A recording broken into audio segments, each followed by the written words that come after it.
talk for you too. So here's a quick video on how to troubleshoot your horn button. To start with, let's check and make sure that your wires are actually grounded and or live and that they're working. So this is our Honda hub.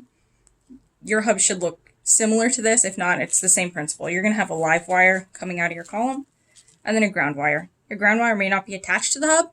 All you need to do is hit it on metal. So you just need to attach it to a shaft bolt or a hex bolt, anywhere to make sure that it's in contact with metal and it's going to stay there.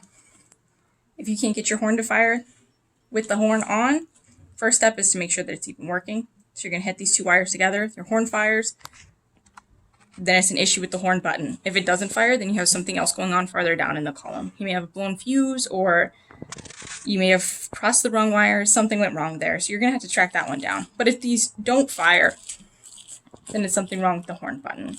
Now, our horn buttons are really simple. All they do is they complete a circuit. Basically, when you push in this button, it allows your live wire and your ground wire to make contact. So on the back here, we have these two little check marks. Your live wire is going to hook up to here,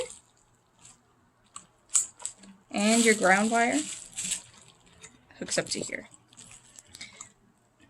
The first step is to make sure that these are clean. So sometimes just while you're installing, or if your wheel has sat for a while before you installed it, you may get dirt on there, you may get grime, anything like that. It could be just preventing the metal from making contact with one another. So it's best to just try and clean these off really fast, clean off your wires, plug them back in, and see if that helps. Sometimes it's all it takes and it'll work. If that's not the issue, then there's an issue internally, and we can fix that by just taking off this little snap O-ring. These are just some snap pliers. You can use normal needle hose pliers, but be careful because the ring will snap at you. So take that off. And inside, this is all that's inside. So this is your cap. It has a little plastic cap there. Spring, and then this is the back of your wire. So when you press your horn button in, the plastic makes contact with this, and it allows your ground wire and your live wire to make contact. So if it's not firing, then for some reason this plate isn't being pushed down. So it could just be your plastic cap's too far down. Maybe the plastic cap wasn't made right, or we pushed it too far down. It could be anything. The best thing you can do is just pry that up a little bit.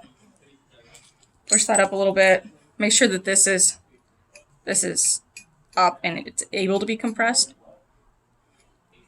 And you also just jam your spring back in there and just re-put it back together, and usually 9 out of 10 times it's going to solve it.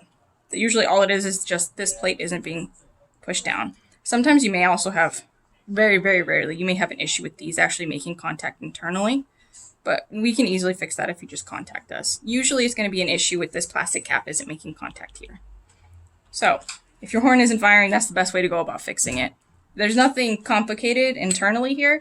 It's just making sure the right pieces are hitting. If you guys do have any questions or concerns, or if this doesn't help you, then feel free to give us a call. Our phone number is 888-878-2156, or you can send an email to tech@foreversharp.com, or just DM us, and we're more than happy to help you out. Thank you.